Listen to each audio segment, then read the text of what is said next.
Let's go. Are we actually on? You're here listening with Kayla and Georgia, bringing you real, raw and relatable chats on the Evolve to Thrive podcast. Stay tuned because shit's about to get juicy as we dive into all things health, fitness, life and relationships. Let's go. Woo. Hello everybody. On today's episode, we welcome Miss Jess De Bortoli onto the show to join us for a conversation around health, around fitness, nutrition, and managing an autoimmune disease. So there's a number of topics that we're going to be doing, and without further ado, I reckon we bring her in. Let's get into it. How are you, Jess? Hey guys, I'm so excited to be here. I've never been on a potty before. Ooh, first podcast. Yes, very excited. How are you feeling? How was your week? My week, oh my gosh, it's busy. It's Yeah. always busy now. I feel like, it just doesn't stop. It's like a rat race. What have you been up to?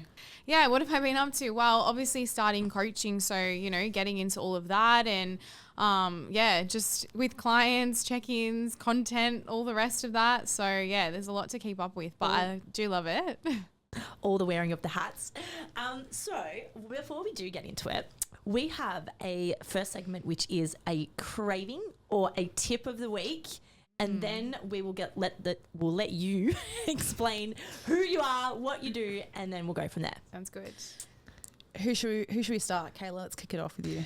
My tip or craving of the week. What have you got for us? Alrighty, so my tip of the week is, I actually posted this on my story today because I was on the Stairmaster, and last week when I was on the Stairmaster, I put my bag at the back of the Stairmaster and my fucking strap got caught wind of the Stairmaster. Oh my God, No I've done that way. before. And it fucking ate my bag. Really? So what did you do to pull it out? I'm not joking. Did you slip off it? No, listen to this. This is actual. Yeah, 'cause that didn't happen to me either. This is hectic. No, it's actually pretty embarrassing. Hey, no. So what happened? The strap caught. I'm on the Stairmaster, and all of a sudden it goes stairs jammed.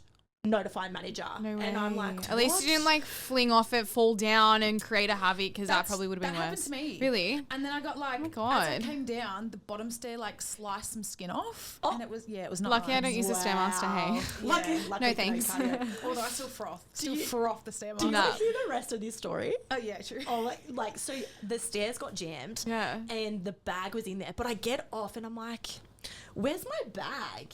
And Oh my then I God. look around and I'm like, when you have that moment, you're like, did I bring it? Did Yeah. I forget it? Yeah. Did I, So I go notify the manager and I'm like, this is going to sound ridiculous, but I think my bag is in the Stairmaster. What do you mean? What do you mean? The bag was... It's fully eaten your bag. What do you mean? Where did it go inside? The bag was inside the Stairmaster. And so the guy goes, maybe just have a look around, see if you did leave your Kayla, bag that's somewhere so else. It's so, That is so embarrassing for you. It is so embarrassing. No. I walk around, I'm like, okay, my bag's not here. The guy comes over, he's like, I've just had a look, your bag is inside the Stairmaster. How does it get in there? Like, is it like an opening thing, or But like you mustn't have seams? anything in that bag. There was a hip thrust padding. All of my stuff, the hip thrust padding was in the Stairmaster. Oh my literally, God. It ate everything. Was any of it damaged? No, but I did not even have the opening of the bag. So all of my stuff was open and I'm like, oh my God, my keys are going to be in there. So just to wrap that Yeah, let's wrap that story up and tell me how it ends. The tip of the week is don't put your bag at the back of the Stairmaster. Like, I feel like, keep I'll it never clear. do that now. Don't ever Wow. I feel like any normal person though, I need you to keep tapping that. Any normal person knows not to do that. do it. Yeah, well, lesson learned, clearly. Lesson learned. Wow. Jess, what's yours? Do you have a craving or a tip for the week? Okay, my craving of the week, guys. Obsessed with Biscoff hot cross buns. I don't know if you've got onto that train, but honestly, like every night, it's just like, okay, time to heat up a Biscoff hot cross bun. And the worst part is like you have it and you're like, fuck, that was good. And then like you have a little bit more.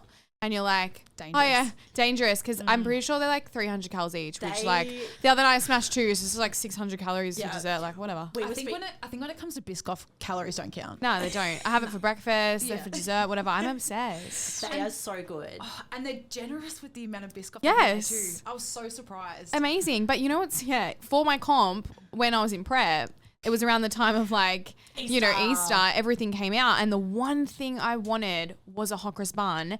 And I said to my auntie, I'm like, when I get off that stage, I want you to make me fresh hot cross buns because that's what I'm having. And that's exactly what I had. Oh. And I even froze them. Yeah. Like during prep, I was freezing them. I was like, as soon as prep's over, like I'm having this hot cross bun. Yeah. And yeah, that was just... Well, Biscoff hot cross buns weren't around last year. Okay. So what was your second go-to hot cross bun? It's always like a good choc chip, hey? Yes. Like a good choc chip, hot cross bun, in the toaster or warmed up with some butter on top, melted, like so good. But my auntie made them from scratch, so that was even better. Oof. And I was like, yeah, like straight away. Straight off, pardon? Choc chip ones? Yeah, choc chip ones. I think you can't go wrong with the normal like date. Is it date? No, fruit. I don't like them. No, I'm a choc girl. Anything choc, I have a massive sweet tooth, guys. So do I, but anything like chocolate flavoured or like...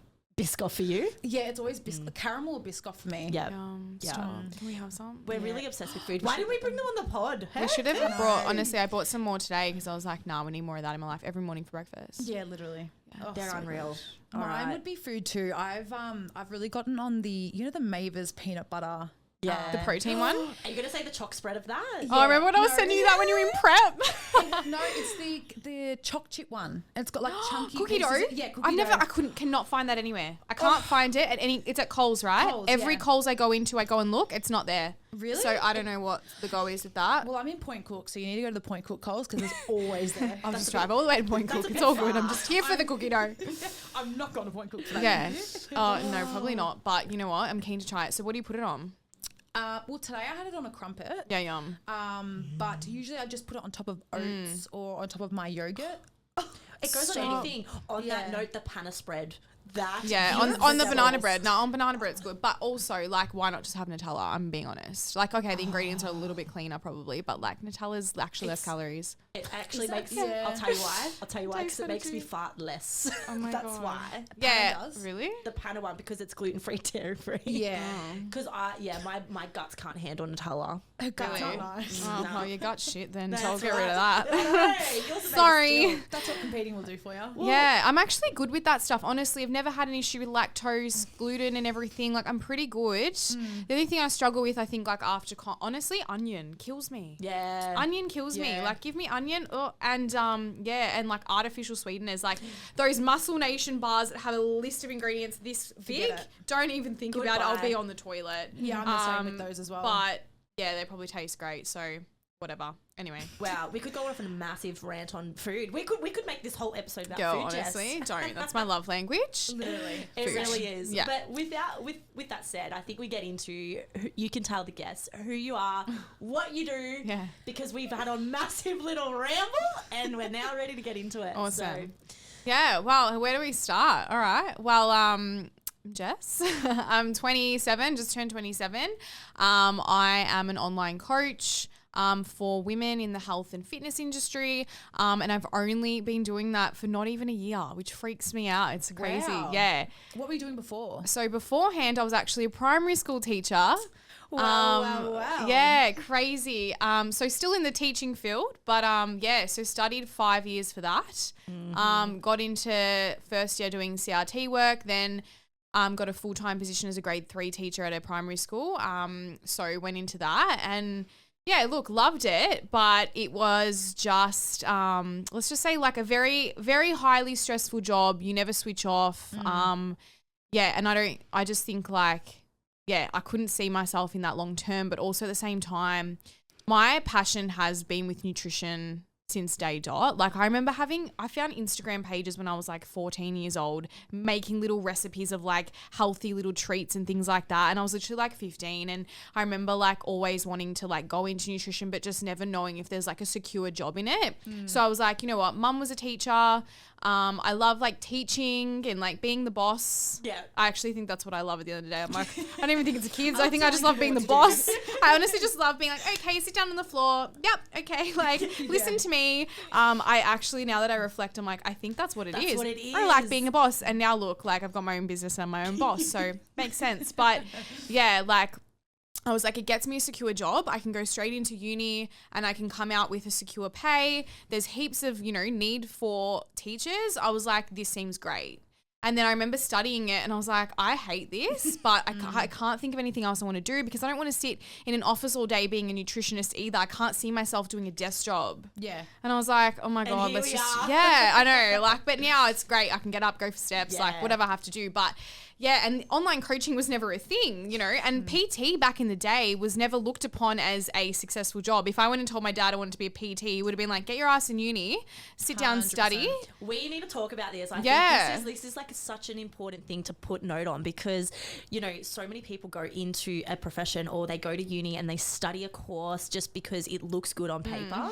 And it's like, oh, I'm going to do this because I'm a teacher because that sounds great. And, you know, even, like thinking my parents will be proud of me if I do this kind of job or 100%. I have this particular title. And even I think when people go into relationships, like when you meet someone, you're like, you know, what do you do for work? And their job title can have a lot to do with how you position Absolutely. yourself. Imagine I'm a teacher. Oh, you're going to be a great mum. It's so bad. It's really bad. Yeah. Oh, you're going to be a great mum. Oh, you must be so good with kids. Oh, that's so good. Okay. Like, cool. Tick. Teacher. Hot. Glasses. Like, if I was like, Did you get that? Yeah, always. And like, always. But like, it's just, and then you get into the field and I'm like, what am I doing every day? Like I literally would just never switch off doing work all the time. And it would just always be like never good enough. Like whether the principal has something to say or another teacher or the parents or the, you know, issues with the kids, it was just nonstop where I'm like, this isn't making me happy. Like but I put so much into that. Like I was putting 110% into every part I did of that job.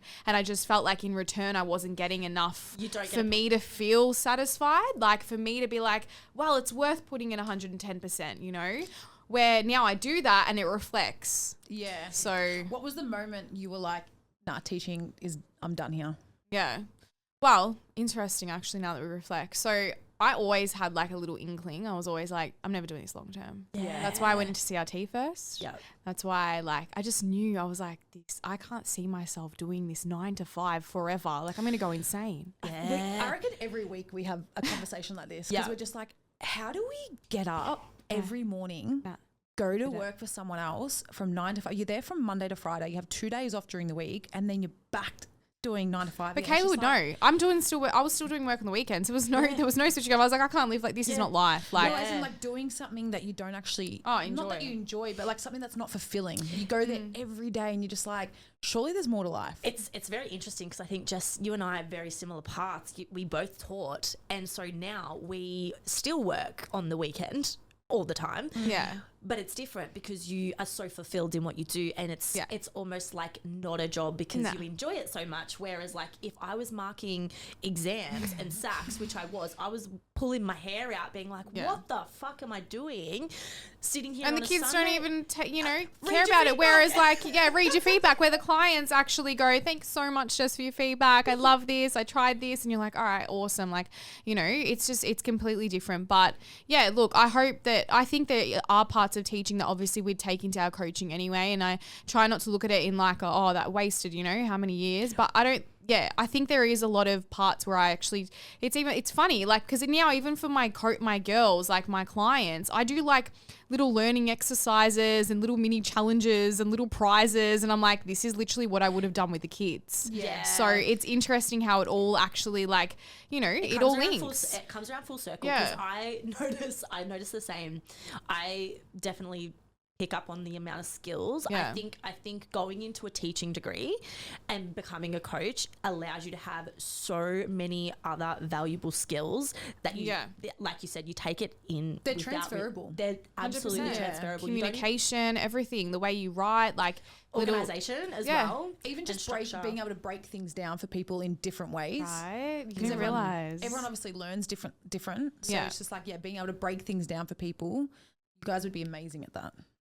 I feel like we do a good job. Right. Yeah. You give off big teacher vibes. I do. She does. Georgia constantly says this about like the organisation of like, because I organise everything for the podcast, and she's like, it's the teacher in you. Like you've got this schedule and timeline, and it's good though. See, it comes in handy. I guess. Yeah. But so that's a little bit about the teaching kind of thing. But when did I know that point? So I started getting into health and I started in the profession more so during COVID, and that's I think what turned me off it you know, like a little bit more because I was teaching 30 kids at home on a screen. Like it was so intense. Was that your first year?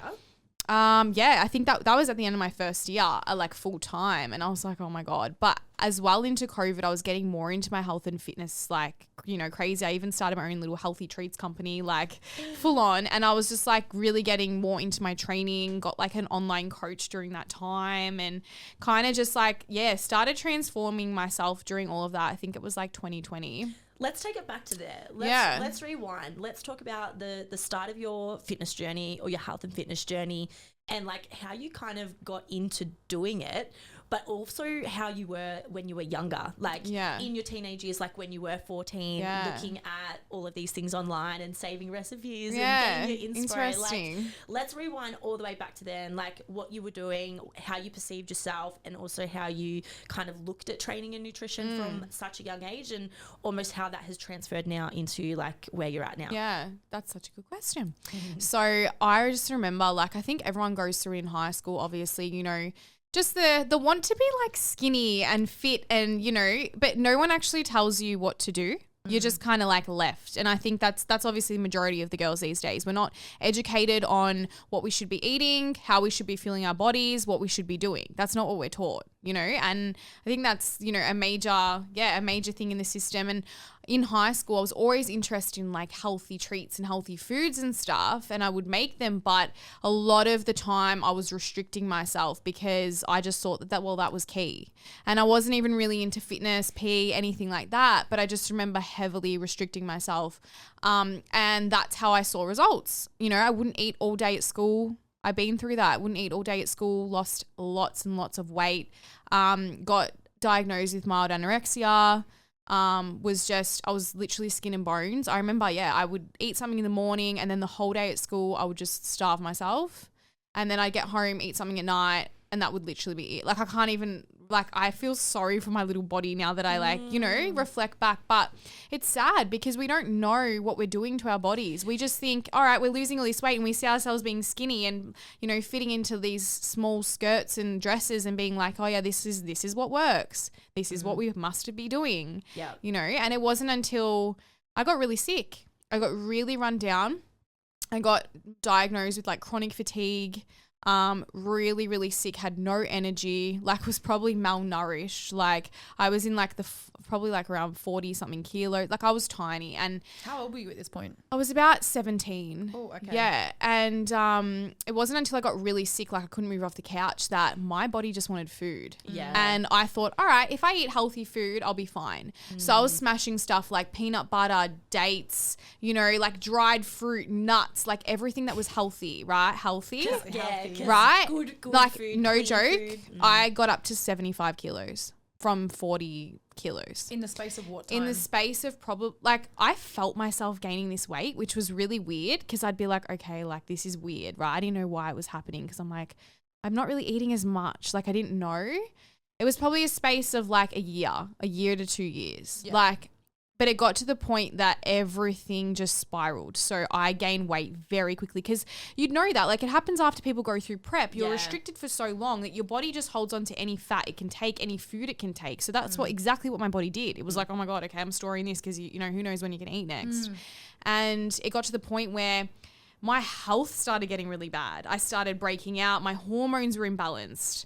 I started getting like really bad health issues. And it's because my lifestyle was horrible. Like I was not only just eating that healthy food anymore, but kind of just eating anything. And I just went into a really dark space. But again, didn't know what to do. Where was your mental health at that point too? Yeah, horrible. I had no confidence. You know, my skin was always like breaking out.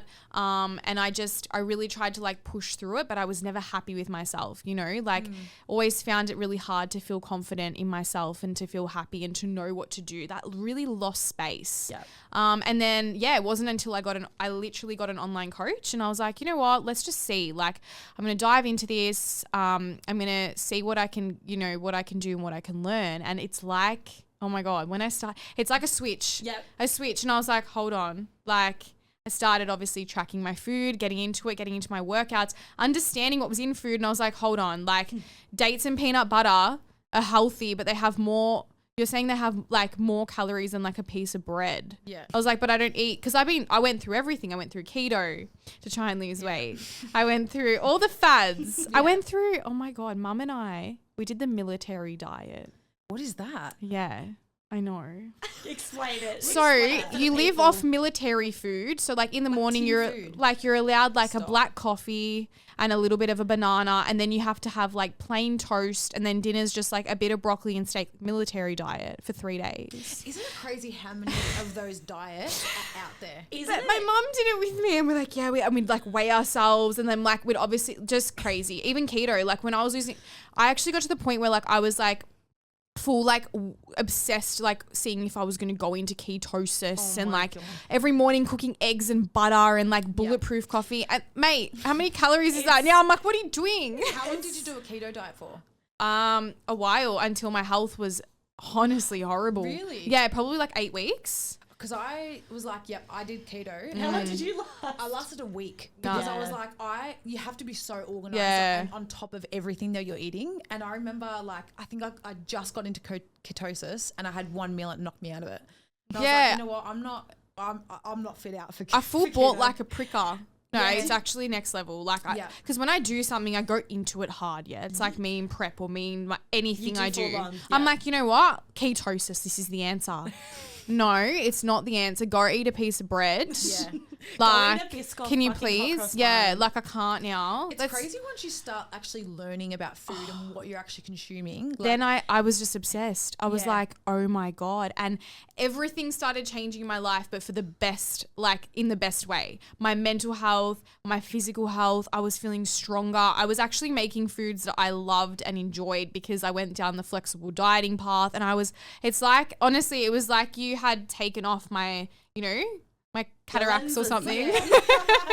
Removed my cataract, and I was like, whoa, I can see. It was the most amazing thing. And because I already had such a love for nutrition and cooking, that just escalated, because I was like, mate, macro friendly meals.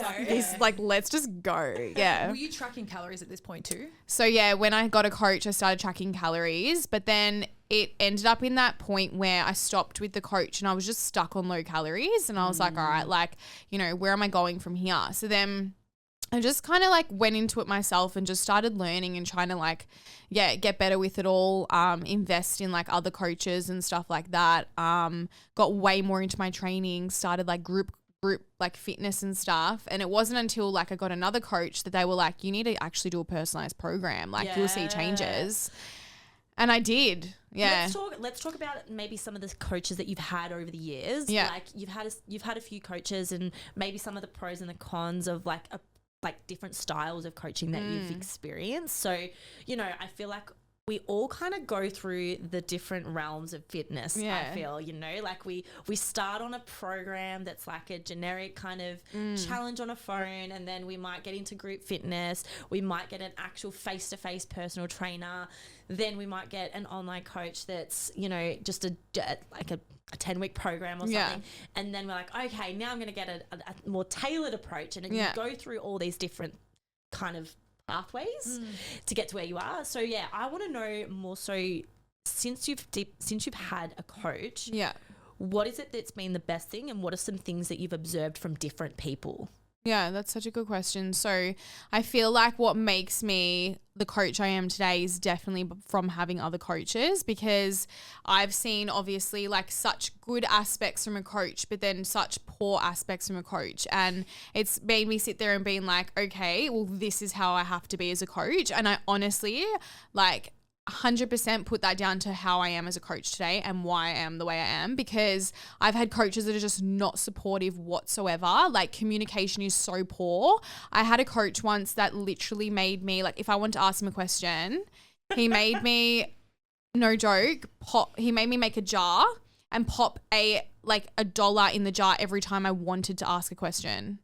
And I was like, what? I'm paying you. Are you joking? What was the meaning behind that? Why did he just thought I asked too many questions? And you know what? When you're a coach, that's what I'm paying you for. Like, I want my clients to ask me questions. They're like, "Hey, sorry, Jess, I don't want to annoy you." And I'm like, "Annoy me?" I'm like, "No question is silly. I don't care what it is. Like, I'm your coach." That's what you're there That's for. my job. That's why you pay me. 100%. Yeah. I've had shitty experiences too, and I was telling Kayla about, like, I've had a couple of shitty experiences with coaches. Yeah. And I remember there was one time where I was really, really stressed out with I know where this is going. I was super stressed out, like, at this period of time. Yeah. And, like, my hair was falling out, my skin was, like, horrendous, and it was just, I had a lot of things going on, and I remember confiding in this person. Yeah. And she responded with, just take a bath, it'll be all right. Go take a bath. Yeah, that's her just not giving a shit. She's like, I've had a long day, I can't bother with you. And I'm like, I'm paying you a lot of money to, like, be there for me, and you've given me fuck all. Yeah, so I've had coaches that have literally, like, ghosted me for a whole week. Like, I'll be just, like, constantly sending messages, ghosted. I've had coaches miss check-ins, like, completely, like, missed me and then, like, come back a week later and be like, oh my God, I actually forgot, like, about your whole check-in. Like, yeah, and it's just, for obviously in the moment, I get, like, in the feels and I'm like, all right, this is not okay. And so now, like, mate, I'm so onto it with my clients. I'm probably even too supportive. Like, I'm like, oh my God, they've just done their check-in. I need to do their check-in now. And, like, yeah, I'm just like, you know what, Jess? No, like, it's okay to kind of, like, allow, you know, some time. Like, because I don't want them to feel what I ever felt, to be honest. I don't think it's fair. Yeah. No, and it's like your job is to answer the questions that people have for you. Like, 100%.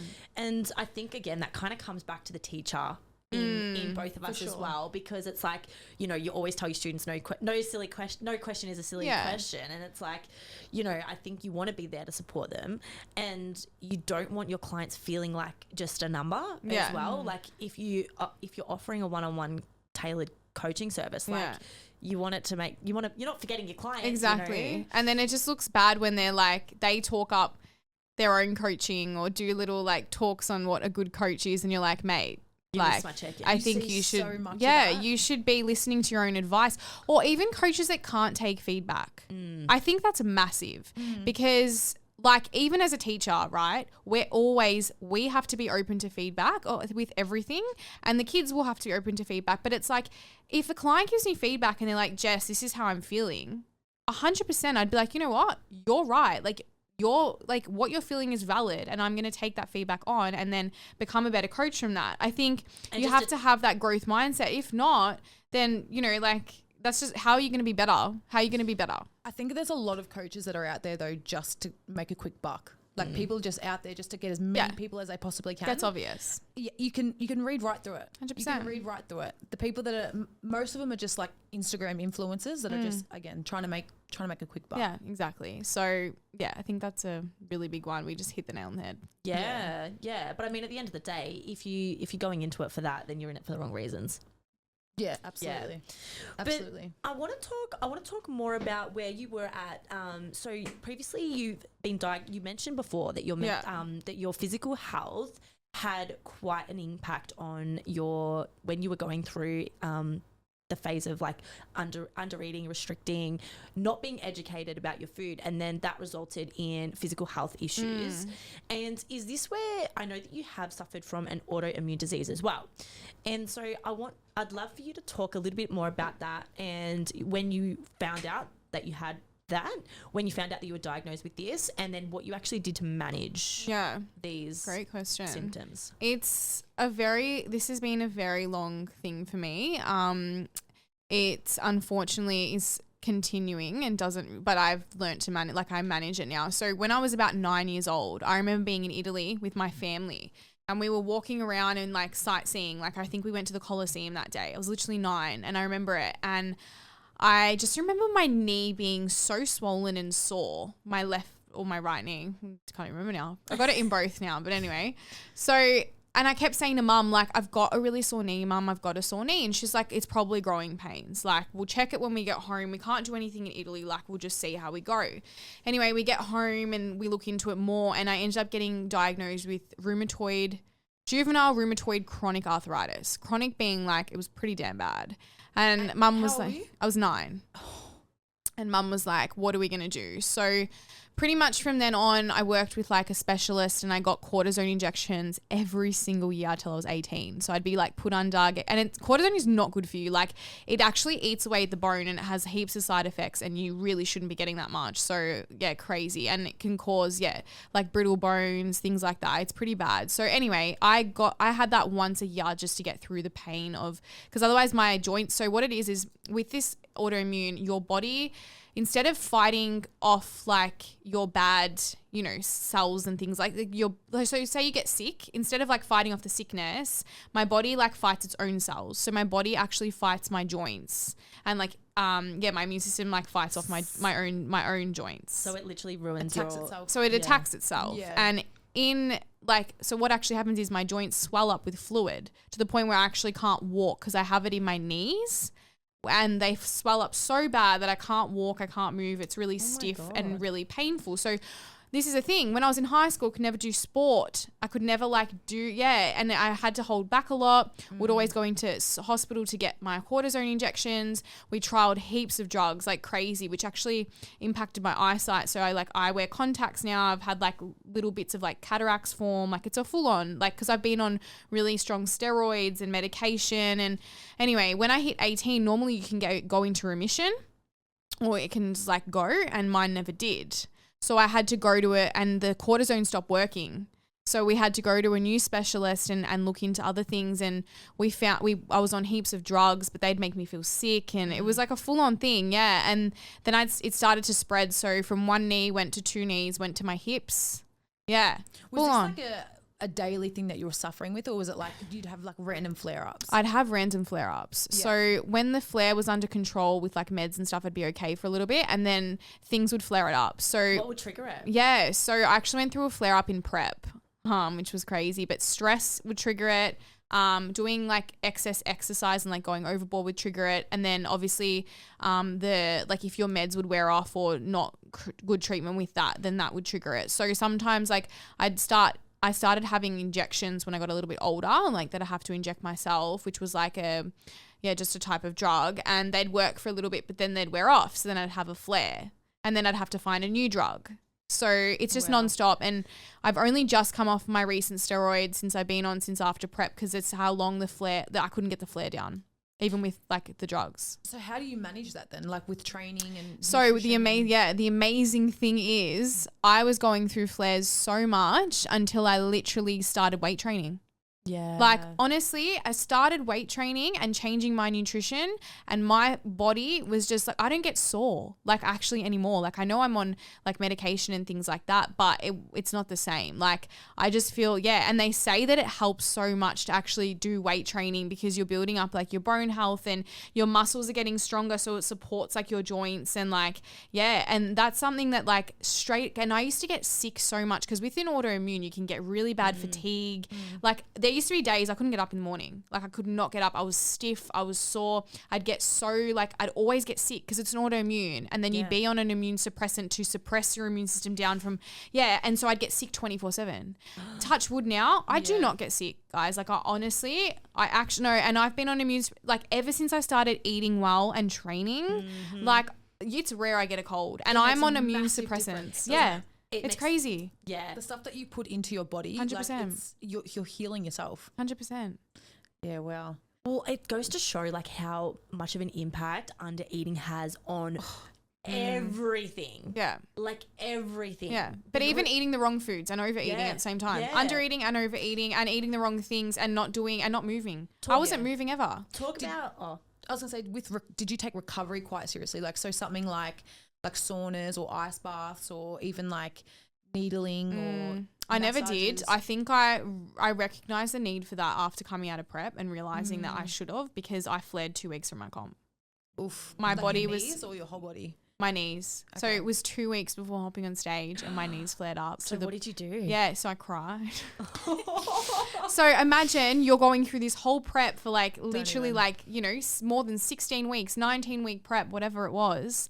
And 2 weeks before you hop on stage, both of my knees are swollen. And you couldn't train. And I couldn't take anything. No, it doesn't go away. It doesn't go away. And I couldn't take anything because if I'm taking steroids, it holds fluid retention. it holds fluid. Like you retain fluid, and I couldn't take anything, and it was really bad. So I just iced my knees, and I just tried to cut out any like artificial stuff. Yeah. Do you find now having artificial sweeteners flares it up? You know what's so interesting? If I go out and I have alcohol, the next day I am really stiff and sore because it's inflammation. It is. Yeah. If I have, it's so crazy. If I have like a bar that's got like so many ingredients, I feel that 100%. And I have my Biscoff hot cross bun and I fit in things here and there, but the rest of my day is very much around whole foods, and like I really, alcohol like flares me for sure. Yeah, and artificial stuff, like real artificial stuff. So I try to no, it does. And I feel it. I'm the same. Yeah, I feel it. Ever since my prep, I really destroyed my gut because I was just consuming so much artificial shit.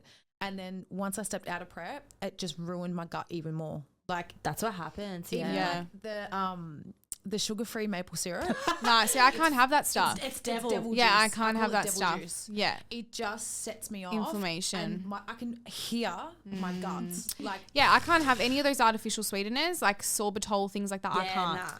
Like actually, which is hilarious because I'm drinking amino energy, isn't that in it? But that doesn't count. Whatever. It's interesting, I think, because when you're on really low calories, what will happen is you rely on more of them. So like now that you're in a muscle building surplus phase, you find that you only have those kind of things occasionally. So when you're having artificial sweeteners, I think here and there, it's not that bad. It's really not going to make a difference. But when you're in a cart and you're like, give me all the artificial, it's just horrible. It's not worth it. And I think that's why like the whole 80-20 comes in. And even with my clients, I'm like, yeah, cool, like you can enjoy that stuff, but majority is whole foods. Like it should never always just be like the low carb, low calorie this and then whatever. Like I just think if you want to really look and feel your best, that's what I've learned a lot about, your nutrition and your health and stuff. So yeah, like it definitely, I think that's why I became so obsessed with this world because I felt amazing. It made me feel like, think about it, my flares went down, not only did my body look better, did I feel stronger,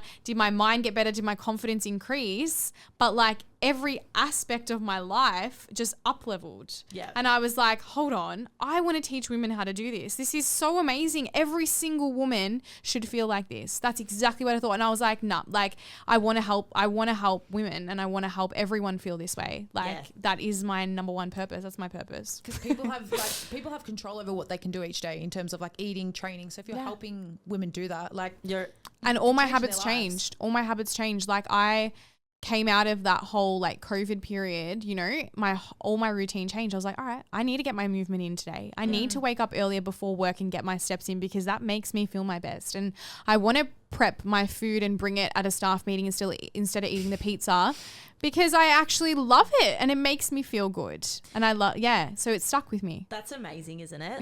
Yeah. That's really good. I love that. That's I love doing shit like that too. Like I go to so many different events and I'll just have my little red container and all my packed foods. Especially like when you like make recipes like Jess. She's great with all of our little overnight wheat bix and stuff. Yeah. The amount of stuff I've got of yours saved or screenshot is ridiculous. Did you try the fishbowl or not yet? No, I haven't, but I will be. It's so funny because I crave things and then I can't be bothered getting them or I'm like, come on, Jess, just make it yourself. Just remake your own. Then I remake it and I'm like, okay. I can do this. What the hell? I was like, okay, this is really good. Cool. Like, yeah, it's so funny. I love that. Did you mentioned before, so obviously you've done like a couple of bodybuilding shows. How many have you done? I've done 2. Did you cook a lot of your foods or create different recipes through your prep or were you quite strict and rigid? Yeah, so I actually, I never had a meal plan, which was really amazing. I just did kind of like if it fits your macros, but obviously like prep friendly. Like, I'm not going to go eating a Biscoff hot cross bun or a protein bar, which was very sad. But it was whole foods, but still kind of like you can choose your protein source, your carb source and whatnot. So I'd still make my burrito bowls with my rice and my chicken and, whatever else, a bit of sour cream or but it was never like overly processed foods, but I still made it interesting. I honestly think that's what got me through 100%. Because I would still but I wasn't having things like your overnight wheat bix or on the weekend, like maybe once in, a while. But my coach at the time was like, we don't want you craving those foods too much, so let's just keep it more simple stuff. But I guess I don't know if you guys are the same, but I fell in love with my meals. I was like every night I would look forward to my yogurt bowl with my Exo Crunch That is and the my best. peanut butter and my yogurt and my protein every night. I was like, this is amazing. And I actually had it last night again, and I was like, this is so good. Like, I think the taste buds change when you go through competing, because it's like They must. It just things become so. I made a insanely reel good. on zucchini oats. Yeah. I'm sorry, but Jess, come on, man. I was like, guys, welcome. You have to make these zucchini oats. And I'm like, why would anyone make that? Like, unless you're in prep and need volume, come on, man. That's the only reason why someone would make that. I was like, Jess, why did you make that? And I'm just like this stringy little bean, like, yum. I do have a question on Zucchini that. oats. Mm. Have you ever made it since? No. No, I haven't, but I used to. Oh my God. I remember bringing it to school and showing the kids, and like, ew, zucchini oats. But I do put egg whites in my oats still, and it fluffs it up, and I love it. Yeah, that's a good one. It's actually really volumizing, and I actually really like that. More protein, it's fine. Yeah. But sometimes I get really icky when like the egg whites like scramble in it. Like you can't let don't it do even. that. Like imagine like you have the bowl of oats and there's like scrambled egg in it. Like you can't do that. It has to like mesh with the. Yeah. You have to constantly stir. Yeah, you have to stir it in because you can't have scrambled egg oats. my Like, God, nah, imagine. man. I've got a question. Yeah. When you That's funny. when Hey, so I put some oats on my toast. Scrambled egg oats. Yeah, literally. far out. When you have meals that are way more sugary, so like something like an overnight Wheat Bix versus like something that's more savory, like eggs and stuff. It's like I'm talking for people that are in a cut or are in a calorie deficit. The more sugary things and sweet things you have, the more you crave it. 100%. Like Yeah. I noticed that massively. Yeah. Like I don't know. I just say to people when they're cutting, like just fucking keep that shit out. Be boring. Yeah, because, like, you should. But I think there's the fine line between still having some things when you're cutting that's obviously sweet and you enjoy, because you don't want to go too restrictive to the point that you're going to go on a binge because you don't 100%. incorporate it. Like, yeah, like no, because even like during prep, like I still had my little sweet like fix it. I don't know if you can say fixes, but you know, my yogurt bowl was very sweet at night. You know, even if I did choose to have Wheat Bix in the morning, it would be like with the chocolate protein and the almond milk and the peanut butter, like little things like my honey and rice cakes. However, no joke, I used to do the Natvia stevia jam with YoPro yogurt on a rice cake, and I was like, guys, it tastes like a scone. Oh my God. You're joking, yeah? A scone. I was like, it tastes exactly like a scone. This is what I'm saying. Your taste buds change. I remember I had cucumber with cinnamon on it, and I was like, this is a cinnamon donut. Cucumber. You are what? I was like a scone, like it's exactly the same. My mum's like, Jess, you're cooking it. cool. You're You're literally actually- cooking wow. it. You're actually not okay. And I was like, you don't understand. This is amazing. The things we do. Wait, is there any other batshit crazy stuff you did in prep that you were like, why did I do that? I forgot. No, I would never. I forgot my phone passcode. Like I was sitting there and I was trying to do my phone passcode. It's 4 digits. I was trying so You hard. do it every day, do Yeah, I kept locking it, and I actually went through a whole state of like anxiety where I was like, I can't, like, oh my God, no one knows it. How do I get into my phone? Like it was really bad. Oh my gosh. Yeah, or like times I just spill everything. Honestly, it was times when I'd spill everything, didn't know where things were. Did any of your friends or your family like cop it? Yeah. Yeah. Yeah, Matt at the time copped it all the time. I was just really like no energy, snappy, didn't want to have sex, didn't want to be touched. And Matt's obviously your current partner? Yeah. Yeah. So like didn't want to be touched. Let's talk about that. Isn't it funny? A lot of women lose their sex drive. Yeah. It was more just like I'd want a slice of pizza than dick. Yeah. I'd rather a slice of pizza than dick, not gonna lie. Like if you were like, do you want this slice of pizza? Or I was like, mate, give me the food. In prep, probably the pizza. Give me the for food, sure. man. No, that's what I mean. Like in prep, I just wanted I just wanted food, man. But Honestly, even just out of prep. I was so man. Yeah, to I be know, honest, at the moment, probably not. to be honest, yeah, well, yeah, a Pizza bit over different now. dick. Yeah, Pizza pizza over over dick any day. Biscuit fuckers buns over dick, like whatever. 100%. Yeah, I think I was very irritable. Yeah. So like, cause you know, you don't have energy. You're literally this stringy bean. Patience is Nah, Zero. nothing. Yeah. It was like every day it was like, I just need to get up and get through the day, you know, do my steps, train, do what I have to do. And that's kind of it, where it's like, yeah, I don't have energy. It's like autopilot though. We were I'm talking like- about this. When you're in prep, it's literally autopilot. You're just like, Yeah, that's it. Like do this, do this, do this, do this, go to bed, repeat. Yeah. It is. And that's do what you it. need to do to get to the stage, and then you deal That's with life it. after. And like, and you get shunned out by people. I remember bringing a Tupperware container to a wedding. And I sat there and people were looking at me like an idiot. They were literally going like that. And I'm like, well, man, like, It is and in what my it head, I was like, Jess, like, you'll regret not doing this, because the moment you hop on stage and you don't win or you don't do as well, you think back to this time you didn't give it 110%. So I was like, fuck it, you're like, you're laughing at me when I'm actually going to go up and smash it. You know what I mean? I was just like, come on. But at the time I wasn't thinking like that. I was like a bit, in my space, but I was like, whatever, because people judge and it's shit. But it's just like, you got to do what you got to do, and then you have to justify yourself to people too. All the time. Oh, I'm doing it for this reason, blah, blah, blah, blah, blah. And you looked at weird because you've just got your fucking container and everyone's got this luscious meal and you're like, but it's all worth it. It's worth it. But yeah, the libido went, I'd say probably around like 7 weeks out. When I started feeling a lot of things where I was it's the weirdest. It's like you're just numb. Like I was just numb in terms of like emotions and stuff. I was just like, oh, whatever. Like I just didn't care. And like I didn't feel sexy either. Because I didn't, and that's I didn't feel sexy. I was flat chested, unlike now. But but I didn't feel sexy. I was very skinny. You're scrawny. You don't have a bum. You don't have boobs. You feel bony. You don't feel that, which is funny because you're trying so hard to get lean and like stage ready, but you don't feel sexy. Yeah, the body dysmorphia is real. Yeah, so I was like. Yeah, but Matt was really supportive during that like whole stage. Like he was amazing because like he'd always be like, pushing me to, always talking me up no matter what, still reminding me that I look great. And like pushing me to always get my steps in or train with me or whatnot. So good man. It was really like that. He did everything for me. It was amazing. So I didn't he cop the brunt of it all. Yeah, he did. But I think like we always blamed it on preps. Now I can't even blame it on prep anymore. But everything I blamed on prep. I was like, I'm hungry, like I'm tired, but it's like prep. Or like I snap at someone, I'm like, she's in prep, like it's fine. And now I'm like, fuck, I'm actually just a bitch. I'm like, I can't even blame it on prep anymore. I was like, oh, now I'm just like, I'm stressed from work. Yeah. You know what? Now it's just me. I'm just a bitch. Yeah, whatever. I've just accepted it, But yeah, I think it's a massive thing. And then I don't know, you wait for it to come back a bit, and you're like, oh, do I have it back now? Well, like I remember during this phase because you were in a relationship when you were in prep. And you said that you absolutely did not lose your libido.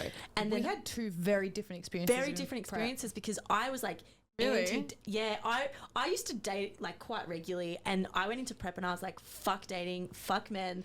I was like anti everything. Like no one come near me, no one touch me. I don't want to engage in anything. I was like that, then got a boyfriend in prep. Yeah. Prep, literally got a boyfriend. I said, I'm going into prep, focusing on myself. I don't want a man. I don't want anything. And literally like the day of prep, I was like, oh great, I like this guy. Mum's like, Jess, don't get a boyfriend until after March because then you can't go to his parents' house for dinner because you had to bring, and what happened? I had to go to the parents' house and bring my own food. Anyway, whatever. I don't listen, guys. Yeah. Far out. But you're like, because Georgia, when she was in prep, she was like, what are you talking about, Kayla? My libido is strong. I reckon mine was high till right up until show day. Like I was just, couldn't get enough. Really? Couldn't get, yeah. Like, that's because man. I think it was because I was like in love with the person I was with as well. But I don't even think I had a feeling. I woke up like, just want food, don't fucking talk to me. See, multiple times. Oh, okay. Well, even in peak week, mate, I couldn't even have fiber or Pepsi Max. That's all I was thinking about. I was like, can't have Pepsi Max. Fuck my life. Don't touch me. I'd have multiple mental breakdowns, but would still want to have sex. Oh, lucky him, man. Because that wasn't me. But everything else in terms of like mental state, I just completely lost it. Completely lost it. Whereas you had a very good experience in your prep. Like you didn't struggle too much. Yeah, I had a brain. Some brain cells. I also think like I've lost brain cells. Like I think also like ICN lean compared to like, your WBFF lean is a little bit different. I was literally like a Twiggy stick, like not even like a pencil. Like I was completely malnourished. Like I was just tiny. I just don't think my body could get like that. So I think that makes a difference too. True. Like, yeah. Probably, I don't think I'm going to do it again. I think I've that was our question. Yeah. We did have that as a question. Mate, I'm loving my Biscoff hot cross buns. Like, 100%. Let me live. I just, right now, focusing on business, like, I'm busy with it, loving it. I just, that's where my focus is. Mm-hmm. And then, wouldn't do ICN again just because I feel like I've been there, done that figure, did well with it, and I'm happy with where I got. I feel like if I got, fourth, or something, I'd probably want to come back, I can win. But the fact that, I went on stage, I won, I felt like that was achieved. I got to that physique that was, ICN bikini, whatever, and, that's kind of ticked off. I feel like if I ever did a comp, honestly, it would be FMG.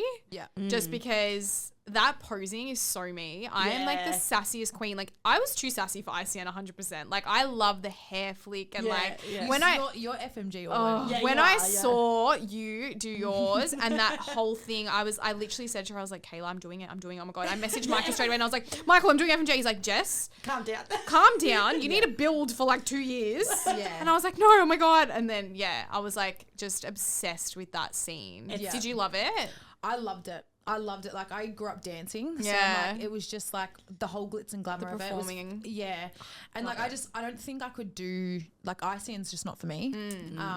So yeah, if I was to compete, no, I am going to compete again, but I will stay with FMG. Yeah. I think I didn't think through my comp at all really. Like my coach at the time was like, that's it.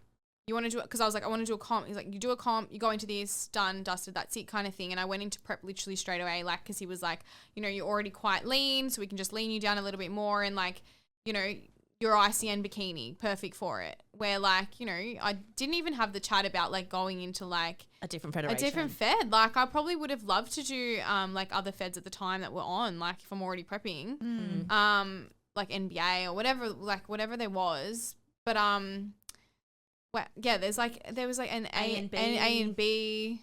I don't know. There's all different ones. And IFB. Yeah. No, I'm not IFB. Definitely not. I was like, mate. Anyway, I was probably too small for that anyway. But like, NBA. it's just NBA. Is NBA, that? National Bodybuilding. Yeah, I think it was that one. Yeah. Anyway, so now I'm kind of like, oh, maybe I could have tried that, whatever. But it is what it is. But yeah, FMG I think is very much up my alley. I think the only thing is like you're competing against girls that aren't natty, and I'm very petite, and I'm just like. That's the only thing. We're on the same page with that too. It just like, I'm like, even if I build, man, like that's, The difference is though, like you've got a lot of muscle density. Like I was looking at photos of myself the other day on stage. And I'm like, when you cut down, you just lose so much muscle. And that's the thing. And so small. You can't tiny. You can't compete with women that are on stuff. You do. You have like size to you. Like thanks guys. You do. Where like I am very petite. Like even if I have a lot of muscle, like it definitely comes down to that. So yeah, I think it's like it's not off the cards completely, but at the moment I'm not really like thinking about it. I think I'm focusing different priorities. Yeah, I'm thinking more focusing my business, focusing on recovering from my like recent surgery and recent surgery.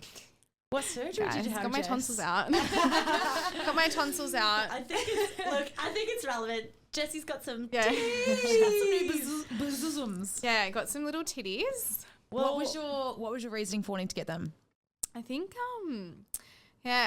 I think like honestly, I've never had big boobs. It doesn't run in my family. My mum actually got her boobs done like, back in the day because we just don't have that in our fam. But Same. yeah. Can relate. But when I went through prep, I literally had like mozzie bites. Like it was nothing. And it got to the point where like I didn't even want to be touched there. I was like, get off me. Like I just was really insecure about it. And even when I was on stage, like they're padded, like very padded bikinis, and like that was not doing anything. And it actually was coming off stage. Like Donna had to run up to me and be like, Jess, you're like, it's falling off you. And I was just like, oh my God, like this is really annoying me, whatever.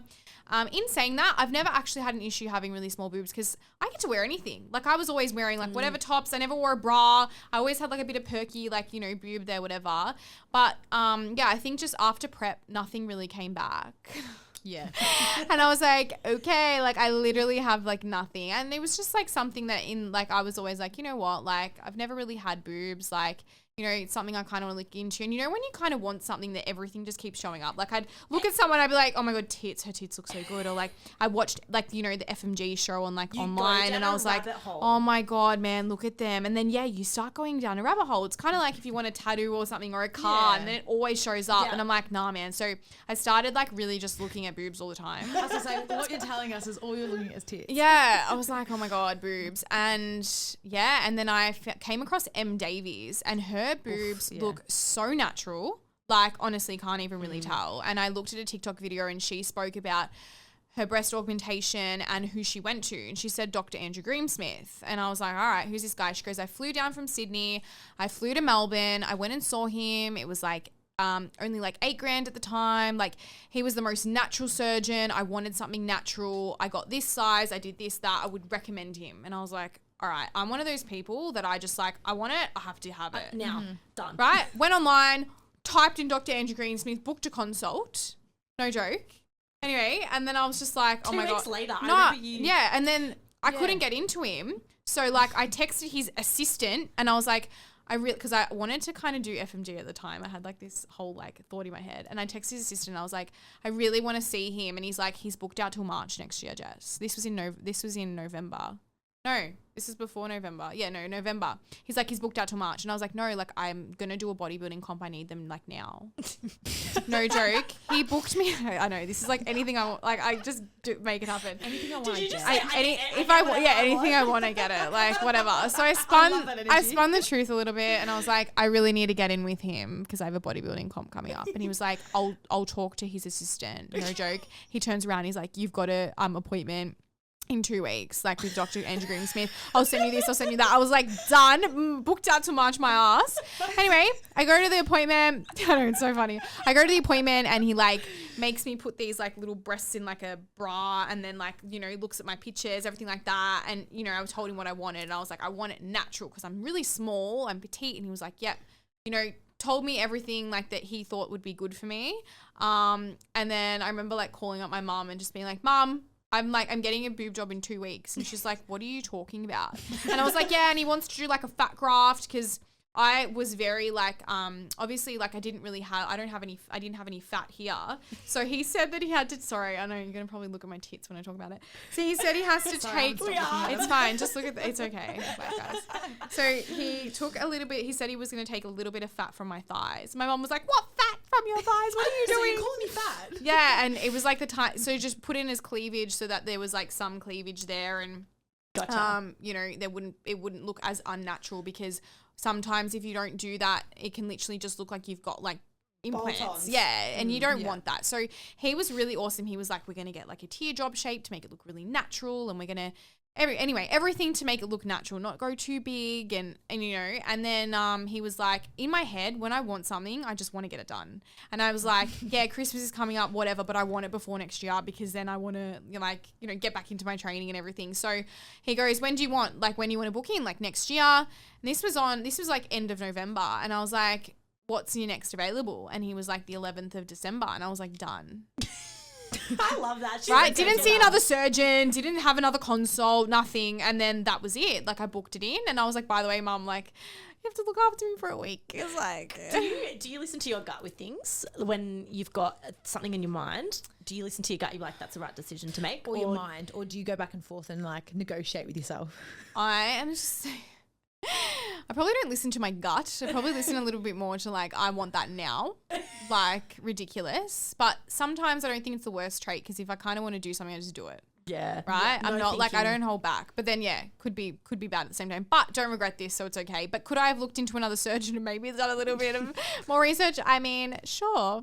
But yeah, I am happy. I'm really happy. And yeah, the only thing that was holding me off from it ever, like going into that, was probably the training. You know, I said to him, "How long do I have to have of training?" And he was like, "Well, 3 months." And I was like, "Hold on, I literally do like I'm obsessed with gym. Like, what do you mean? Yeah. Is that the recovery 3 months? So like till you get back into proper training, yeah, it's roughly around 3 months. So that for me, I was like, that's mentally going to be taxing. Like that's going to be hard for me. Yeah. And that was the only thing. But then at the end of the day, I had a chat to Michael, like who's my coach. And he was like, you know, we can slowly ease back into things. We can do light lower body and things like that. And it was just like, you know, I kind of already was trying to get a little bit of that reassurance before I went under. And yeah. And then so once you had your surgery, were you like bedridden for a week and then you're up walking around or? So yeah, it's actually really funny. So for the first week, I wasn't on any pain meds. It was so weird. Really? Yeah. So I don't know if it's because I've just done bodybuilding, but like I'm all right with pain. Like, yeah. And I didn't want to be on too many meds. Like, don't really like taking too much medication, but moved in with Mum for a week.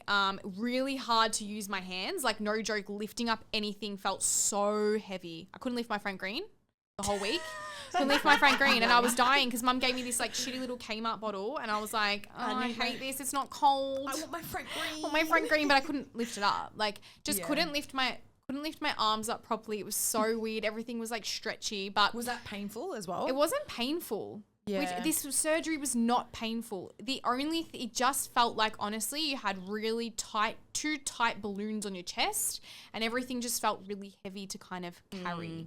But the funniest thing was when you wake up, right, and no one tells you this, they're so fucking ugly. They're like Frankenstein tits. Like they look, because you're so swollen. Yeah. It looks like a uni boob. Yeah. Because all of the swelling is up here. But don't you wake up with one of those bras? Well, the compression bra, but when And I you're obviously wrapped around. nah, so I didn't have that. I just had like the normal like compression like kind of bra. But when I looked, so I no joke got onto the phone with the surgeon. I was like, he needs to call me straight away. I was like, I actually hate these. I want my other tits back. Like these are disgusting. I was like, I've paid so much money for this, and like no one just really said anything. And he's like, no, you're swollen. It's gonna go down. It's gonna be fine. And I was like, they're so small. I should have gone bigger. Oh my God, what did I do? And I was freaking out. And then obviously like a couple of weeks went past and like, you know, it settled down. You started seeing some cleavage and I was like, thank God, because I had a heart attack.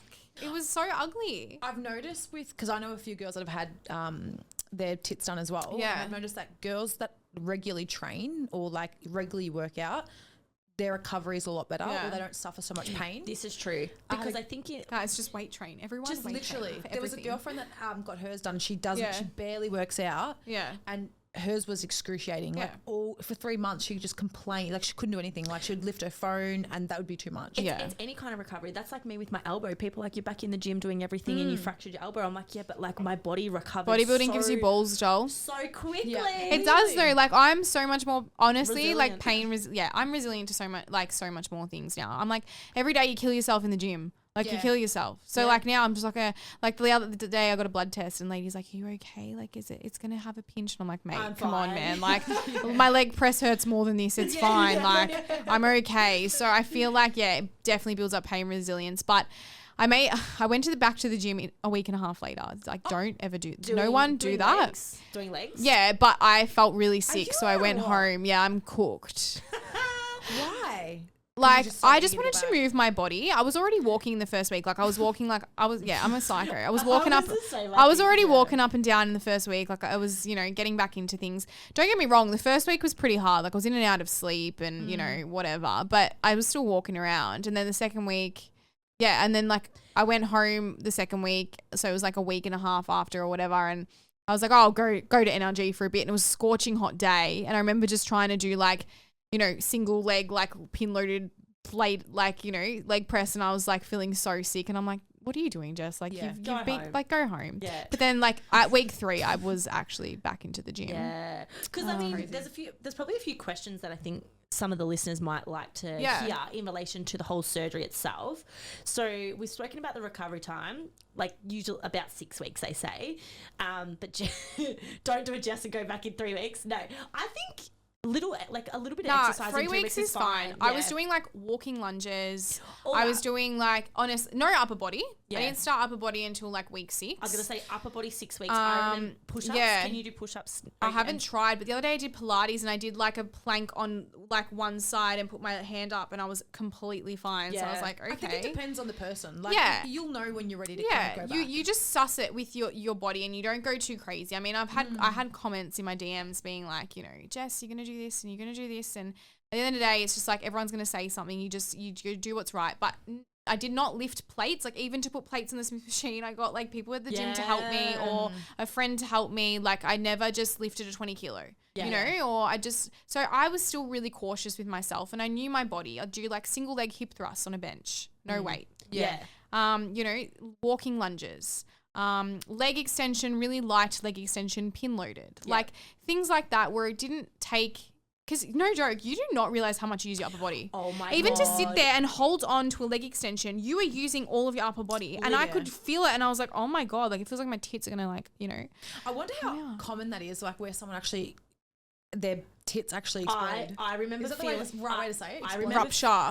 Rupture. I remember feeling like that doing a pull up. Yeah, even like pull downs, I feel like that now. I started today and I was like trying to go and I'm like pulling it down. I'm like, whoa, these feel like they're coming out of my chest. It's so weird. Yeah, it's actually crazy. Yeah. I remember doing the pull up and going, oh my God, I'm going to rip them out. Yeah, I Like, don't think I'm going to do a pull up like ever again. I'm just glad I've got naturally big tits. Yeah, you're a bit lucky, gal. We're not all, yeah. But no, I love it. I don't regret it. I think I eased back into my training actually really well. Yeah. And I'm feeling like stronger now. I'm at the 9-week point as of yesterday. So yeah, Yay. it's good. It's only 12 weeks, right? and your confidence was already a 10, so what is it now, a 20? Dead. No, Probably, seriously. yeah. Are you like, do you look in the mirror and you're like, I'm a fucking hot bitch? But I mean, yeah, but like, But you know what the thing is with tits? It's a.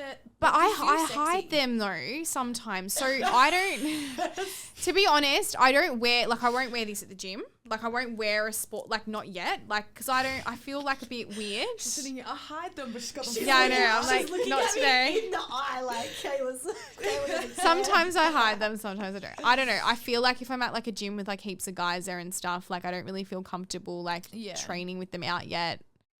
Just certain situations like that, like even if I go grocery shopping like with these men looking at me, like I don't know, I just feel I haven't had If you leave the boobs. house and there's men, so whenever you leave the house. Yeah, I know. Like it's I'm kidding. like I do, yeah, but I'm not one like, oh my God, like to be honest with you, I didn't get bolt-ons, so Yeah. I still like as much as like They there's look very natural. there's padding in Yeah. this as well. So when there's no padding, nothing, they're actually really natural. If I'm just wearing a singlet, you wouldn't even be able to tell, like no bra, like it's pretty good. And I've got that feedback from like, I don't know, like my hairdresser today was like, Jess, you can't even tell. And I was like, do I want to know that? Yeah. Like my nonna's like, they're not that big. And I was like, don't say that. Not know what the. Not nothing. I was like, don't you? They're not big. I was like, wait, I paid a lot of money for them. I want to at least know that I got them done. Like, yeah, anyway.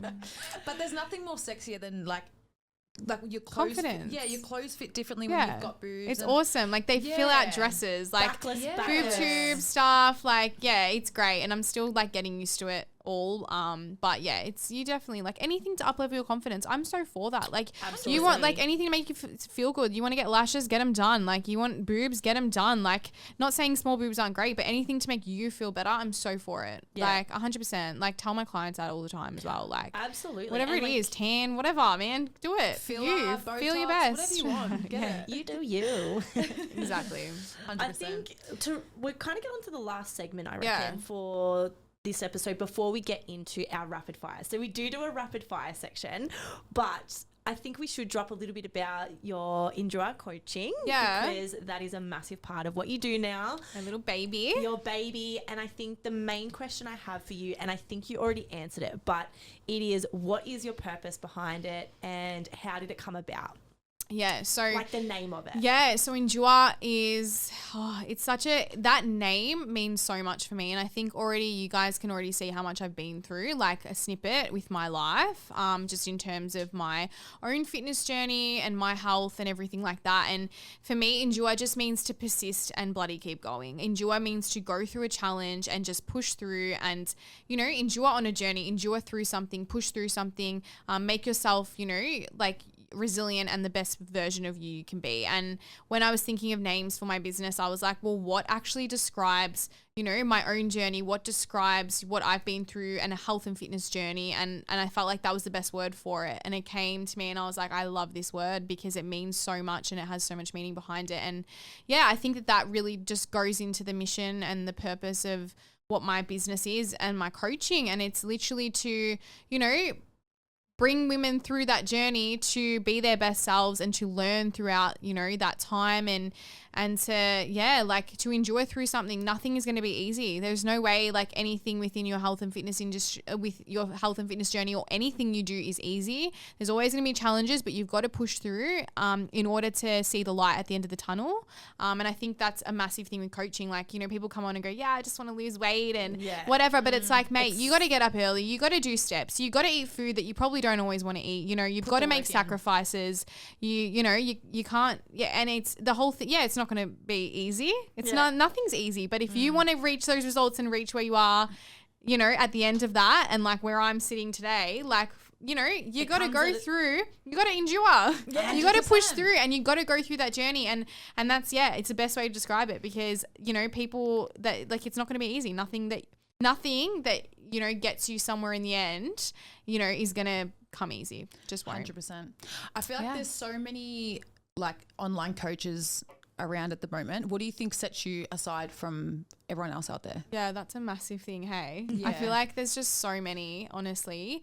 But I think like a massive thing for me is like the support I give my girls, you know, the relatability and my own journey that I've been through. I've literally been through it all. I've been through the restriction. I've been through the weight gain. I've been through the not knowing. I didn't know how to do a bloody, you know, hip thrust or an RDL or anything like that. I think because I've been through literally the works that I can relate and I can support, and, you know, I can really, be there for the girls, because I've been in every single position, you know, and that's mostly my clientele that come to me, and that's who I work so well with, because I can be there for them. And I think a massive thing as well is probably like the nutrition side of things. I think like, you know, these days there's so much, I don't know, there's just so much around like what to eat and what to do and things like that. And I just want to make especially that side just simple, easy, you know, and just enjoyable. I really want to make it an enjoyable journey as much as it can be hard as well. And just teach them. Like, I don't want to be like, here's your program, go and follow that and you'll lose weight. I want to be like, well, let's learn. I want to set you up to be sustainable, because I've been with coaches that have left me on fuck all calories, you know, eating nothing. So I want to be there to like teach them how to actually not be scared of food, not scared of carbs, and to nourish their body and to be the best version of them whilst they're not, you know, overly restricting or, you know, not knowing what to do in the gym or not enjoying movement. And I just want it to I want to teach them at the end of the day. That's so important. That's amazing. I think that's a really good story, and I think I really think that the name suits exactly what you do. Like, for sure. Your brand and everything. Thanks, guys. Absolutely. I want to drop a little plug for you, because I think your recipes are really amazing, and I think that we really want to give the listeners access to your recipe ebook. Do you want to talk a little bit about some of the recipes that you've created and your very well-known ebook that you do sell right now? Because everybody, we will have a little discount code and we'll put it in the show notes that you can get access. If you want some macro-friendly, healthy recipes, Jess has an amazing ebook and she's going to talk about it. Yeah, awesome. So another thing I just randomly did when I quit teaching, I was like, you know, always cooking up these recipes, and I just make up recipes, like no joke, have a bowl in front of me and just, you know, put in what I had and make these recipes, or have ideas and just, you know, put them all together. And I know that there's so many people that just like, you know, buy random recipe books and, you know, white label it, whatever. But I actually went and took like pictures from scratch, like after I'd make each recipe, like, you know, my banana bread, or, you know, my little like protein bagels, or, you know, my fake away wraps and everything, my chicken pesto pasta, like everything I was obsessed with. Like, it was like literally like 25 of my recipes, and I put them all together in a book, and I like hired a graphic designer to help me, and I typed up everything from scratch. I took every picture myself and I put it into a book of all my OG recipes.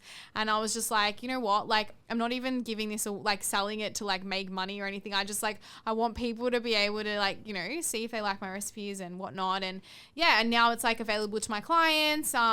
What's your favorite recipe from that? Honestly, like, I make that banana bread like crazy, and I've been like drizzling Biscoff over the top of it. So banana bread would be like one of my OG things that I just love baking. Like every time there's ripe bananas, I'm like 100%. Yep. Savory, it's probably my chicken pesto pasta. That is just next level. Like, you can never get sick of that. I ate that in prep all the time. Yeah. Even in prep, I'd bring it to the movies. Like, honestly, insane. Yeah, like there's a lot of really good recipes in there, guys, just saying. But yeah, and there's more than just one as well, and then I ended up bringing like a couple more out. There's also like a free one on my website which people can just have a bit of a glimpse at. So really proud of my little ebooks. Love it. How can people find it? So they can find it by going onto my website. So it's www.enjoycoaching.com.au, or else it's in my link tree just on my Instagram. You can go through there as well and find it through there. Amazing. Should we get onto the rapid fire? Do we want to give him a discount code for this? Oh yeah, we do. We do have, just for you loyal listeners, we have a 10% discount code, and it will be E2T10. E2. Fuck, you fucked that up. E2 Thrive 10. Oh my God, but no, that's not what I did Thrive. I did T when I did it. E2T. This is funny. Okay, well, it's E210 Thrive. If it doesn't work, just message Send us Jess. a DM. Nah, I'll change it tonight, so that's fine. So you tell the listeners what it is. Whatever you told me. All right, done. E210. We've screwed this up. It was E2T10. E2 T10. Yeah, that is what I actually That's just what you said. texted me? And that's actually what I just said. We just had it different on the show notes. Okay, that's fine. Anyway, it will be in the show notes, and we will have a link to this so that you can get it. All right, rapid fire, guys. Let's Hurry go. up. Get the- I have to pee. You haven't seen these questions, have you? No. Okay, good. She has no idea what's So coming. usually we've got about 17 here. So it's whatever question we ask, it's the first thing that comes to your head. You can't justify it. It's whatever comes to your head first. All right. Quick, short, sharp. Yeah. Rapid fire. Let's go. A piece of advice you could give to your younger self. Oh my God, don't care what people think as much. Don't be such a people pleaser. Do you, girl? Love that. Biggest ick in the fitness industry. Probably like all the fads. Like the fads that come up, like the juice cleansers and like the fasting and like all that stuff. I'm just like the keto, them, I can't deal. Yeah. What's a phrase or a mantra or a quote that you live by? Do whatever makes you happy. Like do whatever makes you happy. Yeah. Love it. A food that you cannot live without. Oh my God, but I love so much. I actually don't know. It's really hard. Like something proteiny. Biscoff, surely. Nah, it's not even Biscoff. It would be like a protein bar. Like I really miss them in prep. Like something like That's a food that you can't live without. yeah, like a macro friendly treat, like something something like a sweet. protein I ball or need like something. like a protein ball. Your Slice banana my bread. banana bread. All Yeah. right, done. Banana bread. What's your favorite food? All-time favorite food? Seriously, guys, I love food. I don't know, like sweet or savory. Go sweet. You pick. Oh. God, I don't How about know. you answer that question? Sweet or savory? What's your preference? Yeah, sweet. I'm such a big sweet tooth. It has to be like overnight wheat bix or something. I'm obsessed. Yeah. I feel like that would definitely be your favorite food. Yeah, like a Biscoff overnight wheat bix. Like obsessed. I know. How weird is that though? And then the next question Or is, like eggs on toast. I'm such a sucker for like poached eggs on toast. With avocado and feta. bacon. Yeah. Like seriously, nah, it's gotta be that. Nah, bacon's not mine. what's your guilty pleasure? Like food wise. Nah, just in general. Life. My guilty pleasure. I don't know. Like what's something that you like guiltily? Guiltily. What do you do ASL. out of guilt? Nothing. Out of guilt. No, that's just the Is there question. like a TV show that I hate watching TV. I can't watch it. like a what's guilty pleasure, like you know, Like something that eating you on my like- couch with like watching Netflix or something, like Yeah, getting guzzy. done. getting Yeah, guzzi. That is your Guzzi guilty. is my guilty pleasure. That Like is. the chips with the chipotle mayo. Guys, we could just talk about food all day. All of them are freaking food, seriously. But it's true, like guilty pleasure, honestly, yeah, is like something like that, or just my little desserts. That's down my craving. My little Biscoff Thanks for that. Tacos buns. How would you describe what your perfect day would be like? A perfect day working. Perfect day working or perfect day not working? Nah. So honestly, it's always like waking up, coffee first thing, obsessed with coffee, and then some type of movement, have to move. So it'd be like a long walk or going to the gym or something like that, and then a really good meal. Yeah. And then something for self-care in the rest of the day. Yeah, working with my girls, seeing their wins, and then cooking a really good meal. Highly food related. Love it. Yeah, always, guys. My life revolves around food, please. A trend that you'd like to see go. Wow. A trend that I'd like to see go. Fucking running, man. Running.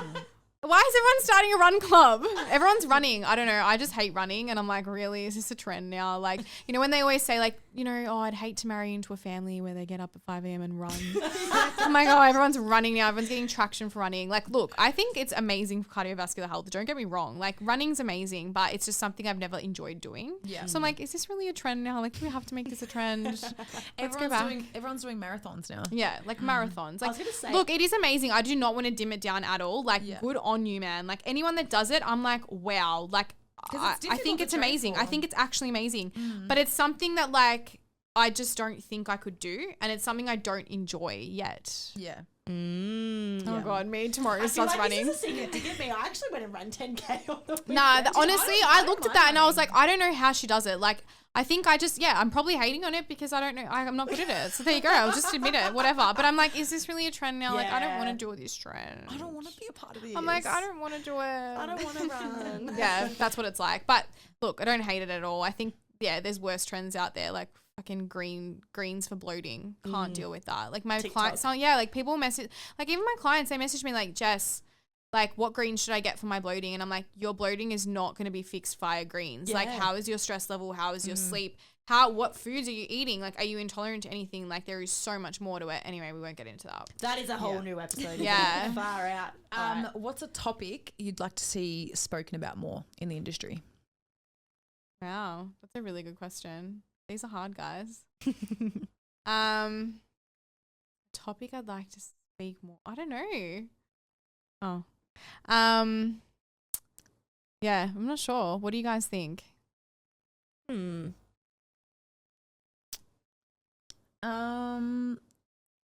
think like even therapy and stuff like that I think is important. Or just like I feel like there's a lot of influencers pushing things that are just like not fake, but because they promote brands and stuff. Like even what I just said about the greens and that, like more just real things. I think they're pushing the wrong information or like starting trends that are making that are not that have a positive just for content. Yeah. And so you think it needs to be spoken about more? Well, what needs to be spoken about more? People just need to be more educated. I just think more real. Yeah, I think more real. Yeah. But that's like, I think, and just not promoting things for the sake of it probably. So they're just more real conversations about stuff. That's why even the other day I tried to, like I posted a picture of my rolls, like my stomach rolls. Oh, yeah. My chicken salad roll. And I was like, because I literally took it like to take the piss. And then I was like, hold on, like I'm going to post this on my story. Like why would I not post this on my story? Like, I'm quite a lean person, but like I have stomach rolls as well. And like, I don't care. I'm happy to show it to 18,000 of my followers. Like whatever, man, that's natural and raw. Like I love stuff like that. Yeah, absolutely. All right. What's next? What is a book or a podcast recommendation that has changed your life?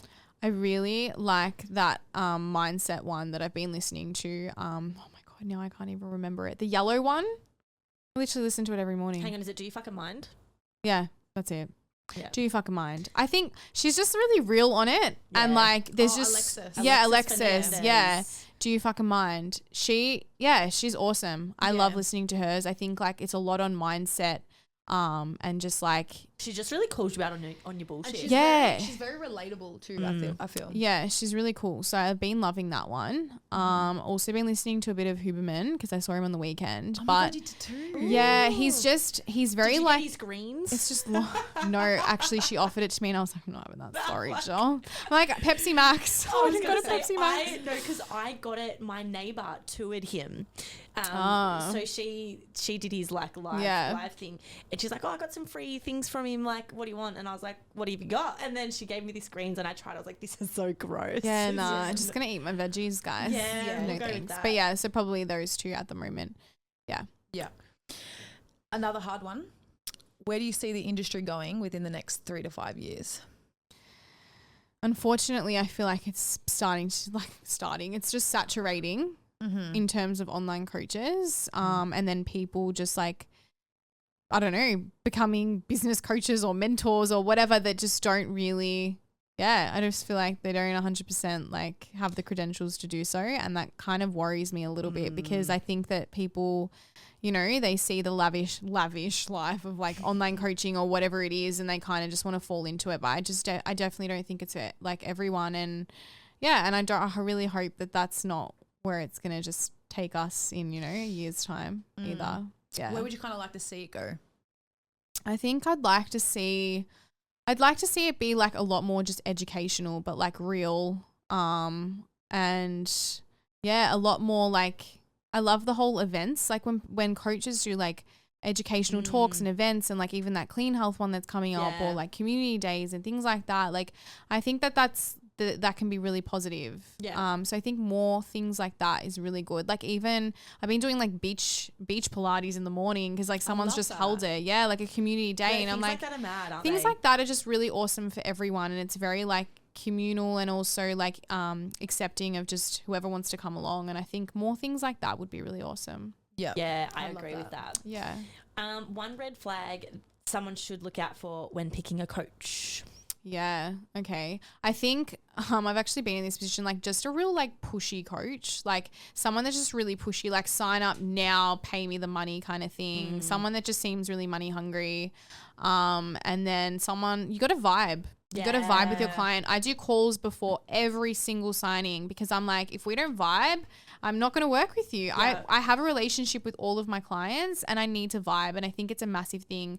You'll know if you're going to vibe with that coach. Yes. And you literally like, you know, your coaches, you talk to them every day. They're like your bloody boyfriend. Like, you know, you're always going to be, you need to have trust in them. You're going to be showing them your body and speaking about your mind and your issues and everything like that. You need to have a relationship with them. So I think a massive, massive thing is, being able to gel with your coach. 100%. And not just go for someone that because they have a big following on Instagram. 100%.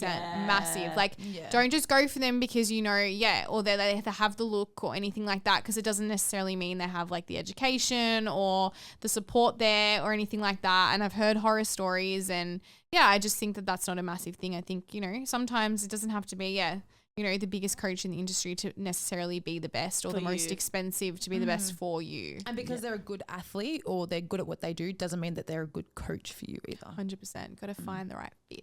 Absolutely. Yes. What's the worst piece of advice you've ever received?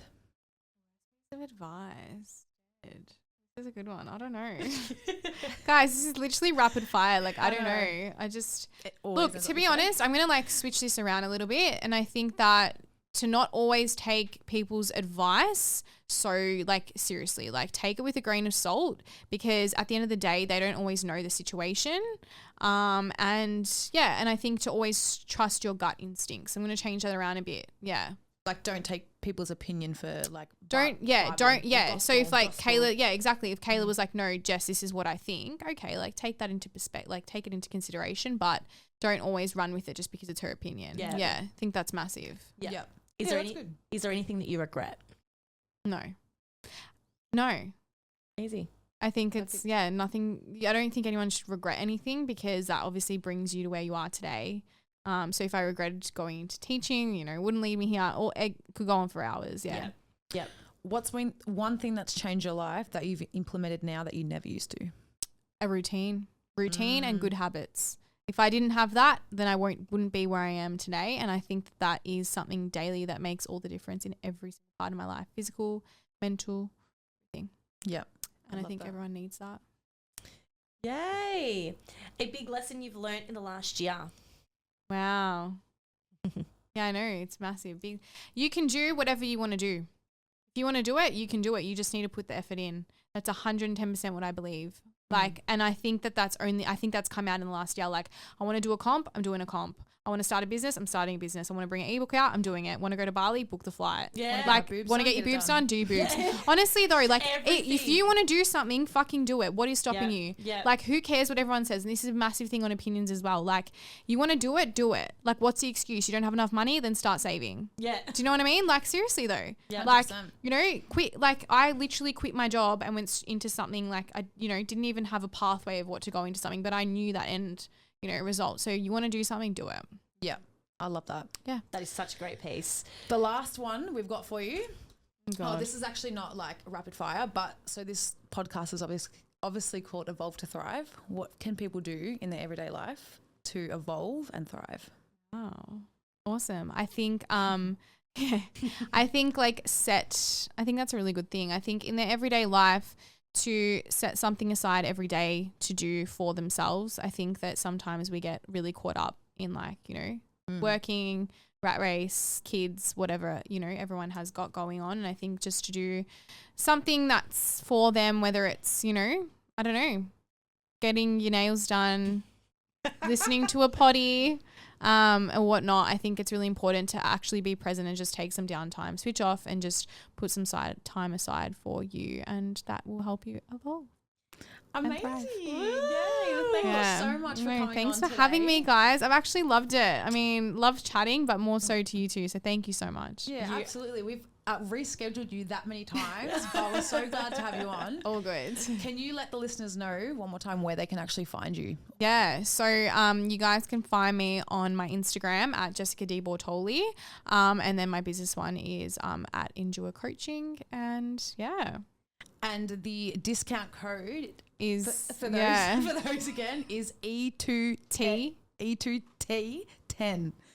Yes. Yes. E2T was for tractor 10. That's a teacher coming out. E for Yeah. elephant, number 2, T for tractor, and then the number 10. That is 10% off for Jess's ebooks. We've Thank butchered you. that. Far out. Honestly, And people aren't even going to know the code, so let's just like put it here. it's going to be in the show notes. And for those of you that are still listening, thanks again for tuning in. As always, we love you and we will see you Thanks, guys. next week. Bye.